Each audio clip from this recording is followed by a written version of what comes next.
tout le monde, bienvenue sur le comptoir de la psychologie. J'espère que vous allez bien, je suis très heureuse de vous retrouver. Je trouve que en ce moment j'ai un bon rythme de publication de podcasts. J'arrive souvent à m'y mettre un peu plus, à dégager un peu plus de temps vers la fin de l'année. Sûrement que le temps fait que je suis moins tournée vers l'extérieur et que je prends plus le temps pour questionner de nouveaux sujets, y réfléchir et donc vous proposer de nouveaux contenus. Merci d'ailleurs à tous les nouveaux qui ont rejoint mes écoutes mensuelles du podcast, puisqu'en ce moment elles ont quand même beaucoup augmenté. J'ai l'impression que l'épisode Être vieux,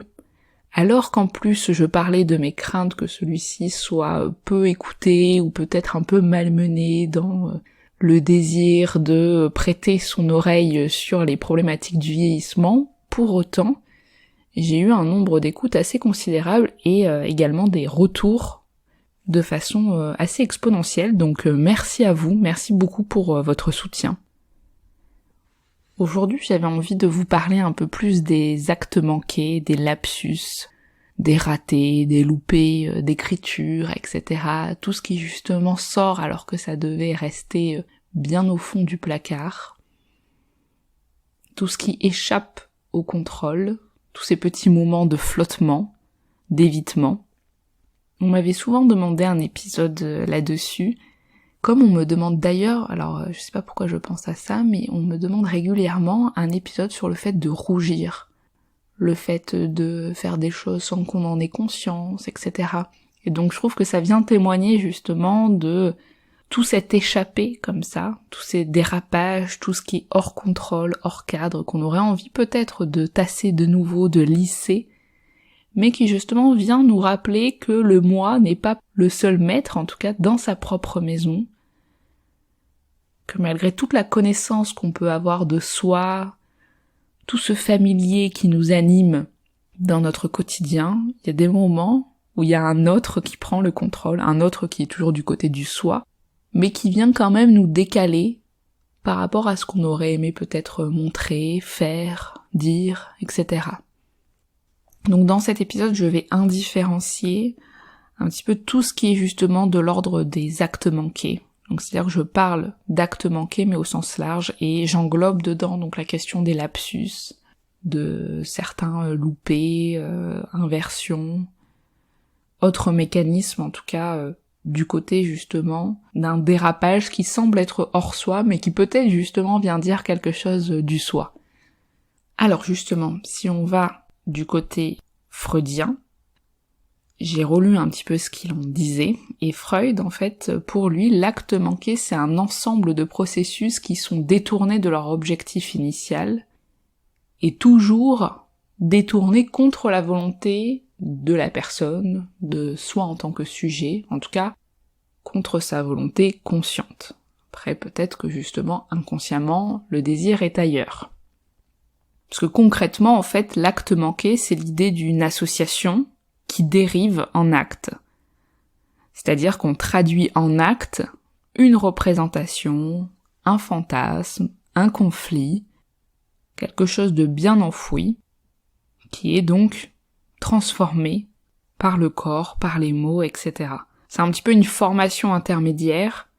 qui permet de mettre en œuvre quelque chose par un autre chemin que celui de la parole ou de la conscience. Je pense que je vous avais parlé il y a quelque temps, mais vraiment, je pense, plusieurs mois, du principe de plaisir, que j'avais dû un petit peu plus expliciter, mais je vous parle de ce principe de plaisir parce que justement, son rôle, c'est de fuir le déplaisir dans notre organisation psychique. Donc tout ce qui risque de faire exister ce déplaisir va être en permanence contourné. Et le déplaisir, c'est justement ces situations où on dirait quelque chose qu'on ne veut surtout pas dire, on va mettre en scène quelque chose qu'on ne veut surtout pas montrer, comme dans le fait que quand on raconte quelque chose, quand on parle, quand on s'implique peut-être dans un certain nombre de remémorations, je vais donner l'exemple en thérapie, on va faire en sorte peut-être, en tout cas, de garder un peu cette barrière qui va faire que quand on raconte, on essaye de pas faire émerger des sentiments trop pénibles à vivre, On se retient un petit peu de pas se laisser envahir par des affects qui seraient difficiles à faire exister, pénibles. Et en même temps, l'affect en tant que tel, il ne disparaît pas totalement, il reste pas très loin. Et justement, c'est des mouvements où là, d'un coup, on est envahi par ce déplaisir si un mot sort qui ne voulait pas être dit, et avec tout le lot d'affects difficiles à vivre, donc la gêne, la honte, le rejet, la colère. Et c'est pour ça que quand, par exemple, on est victime, et on est son propre bourreau, mais on est victime d'un lapsus, on cherche d'ailleurs souvent à rationaliser, à objectiver. Oh non, c'est la fatigue, ou c'est rien, ma langue a fourché, c'est du hasard, ou j'ai du mal à me concentrer. Ou même parfois, moi j'entends régulièrement, en tout cas du côté des patients, il ou elle m'assure n'avoir jamais dit ça. Et en même temps, c'est extrêmement blessant de se sentir trahi par soi-même, passivé face à des éléments de nous qui prennent le contrôle sans qu'on en ait rien demandé, et que ça peut être assez désagréable, outre l'intérêt de penser justement ces dérapages. En plus, le pire, c'est que c'est souvent un autre, une tierce personne qui souligne l'acte manqué, notamment dans le cadre thérapeutique, mais même dans la vie courante, et donc forcément on a envie de nier toute implication.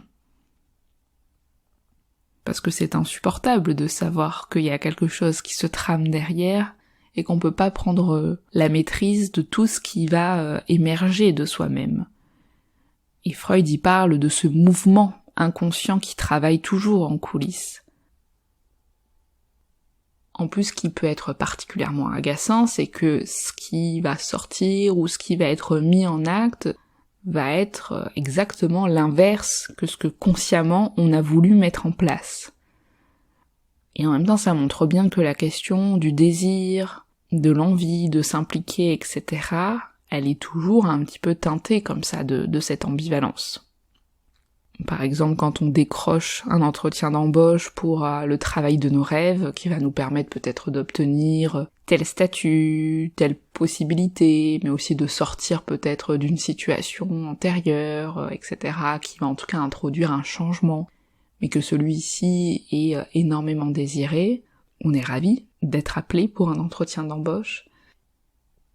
Et c'est le jour J.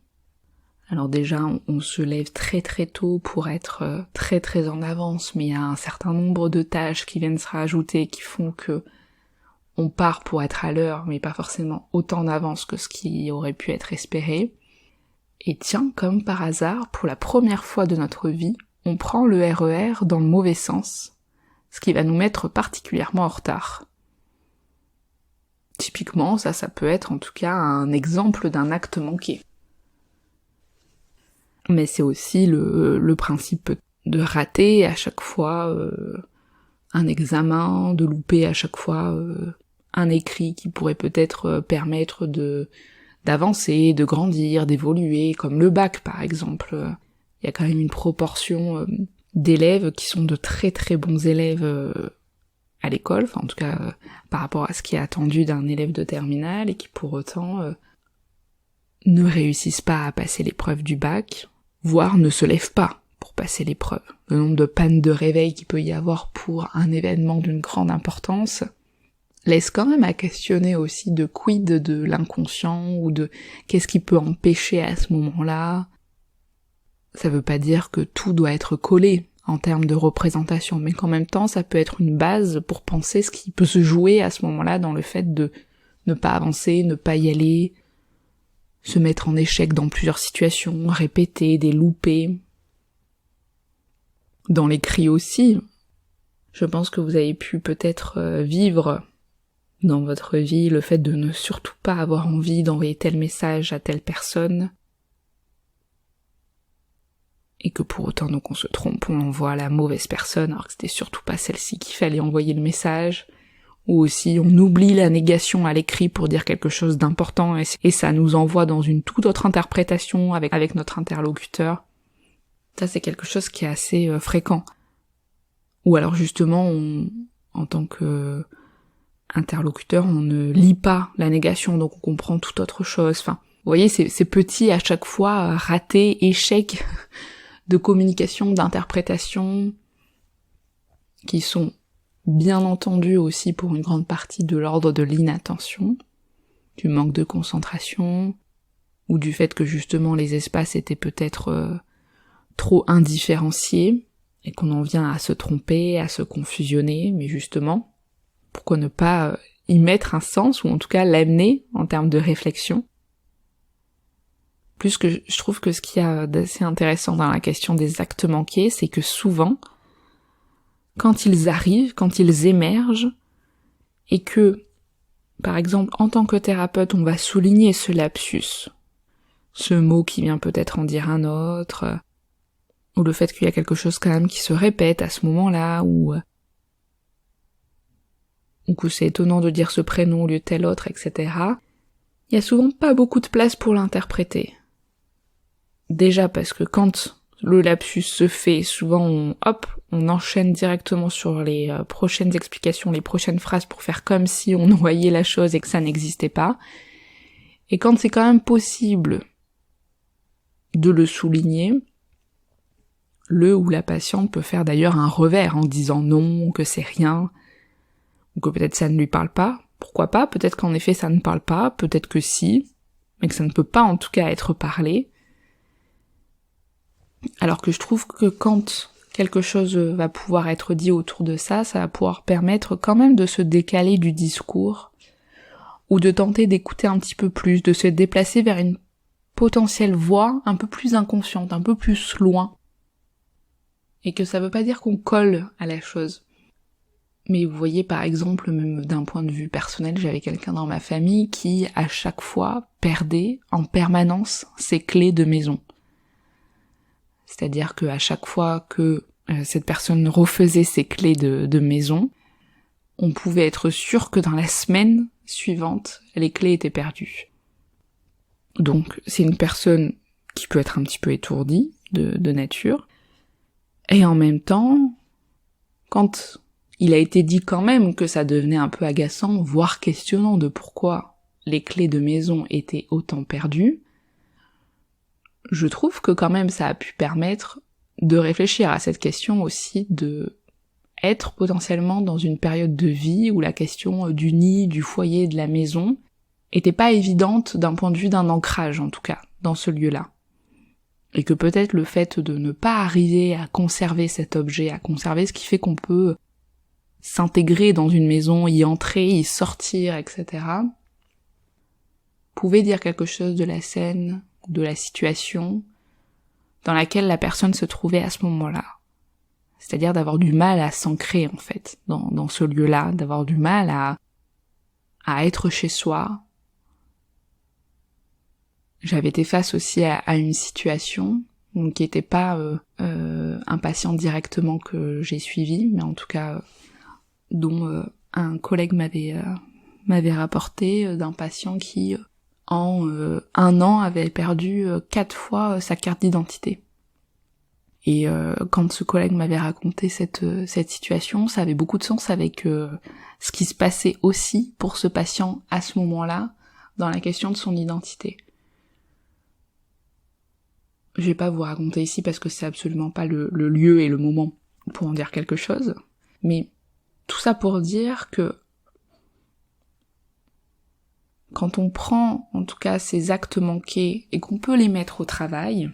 alors il y en a qui parlent, il y en a qui parlent pas, à la limite ça c'est pas le plus important, mais de se dire que d'en faire quelque chose, ça peut aussi permettre de créer un mouvement dans la réflexion, et que dans un cadre thérapeutique en tout cas, on peut d'autant plus le faire, et ça a d'autant plus de sens, parce qu'en plus ça existe d'autant plus, sûrement parce que la défense devient de moins en moins rigide dans la rencontre avec un thérapeute, et qu'on peut plus facilement se laisser prendre par le fait d'être déstabilisé. Bon, ça veut pas dire qu'il n'y a pas des résistances qui viennent quand même bien s'armer, mais en tout cas, l'acte manqué en thérapie, si le thérapeute ou le patient peut s'en saisir et le mettre au travail dans un travail de réflexion, ça va amener quand même des possibilités que des choses puissent se déplacer. Et d'ailleurs, ça existe beaucoup dans la question du transfert, justement.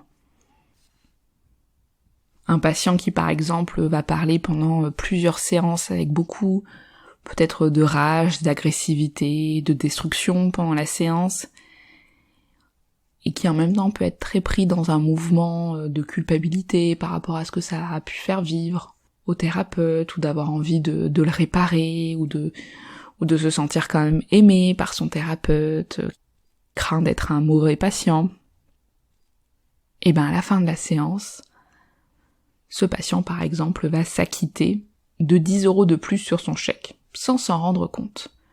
Et d'ailleurs la question du paiement, et j'en avais dit un mot je crois dans l'épisode avec Clara sur la question de l'argent en thérapie, mais moi je trouve que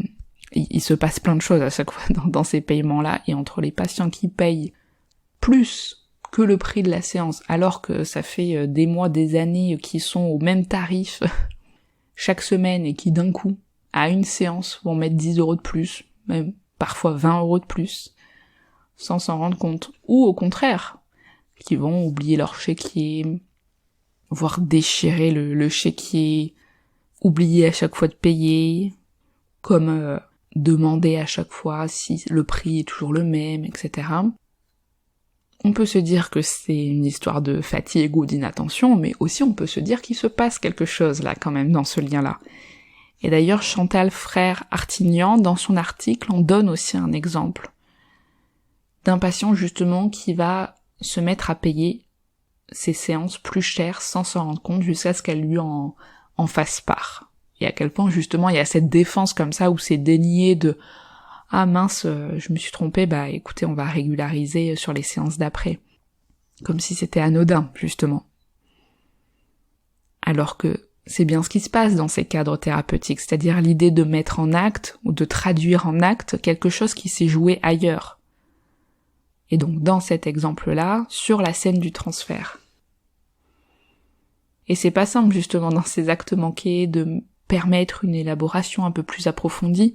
puisqu'on vient justement nommer, souligner exactement ce contre quoi le ou la patiente se défend,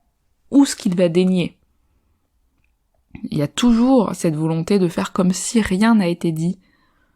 Non, je n'ai pas tout dit le nom de ma mère alors que je parlais de ma compagne, ou alors oui, mais c'est parce que c'est un hasard, là je pensais, parce que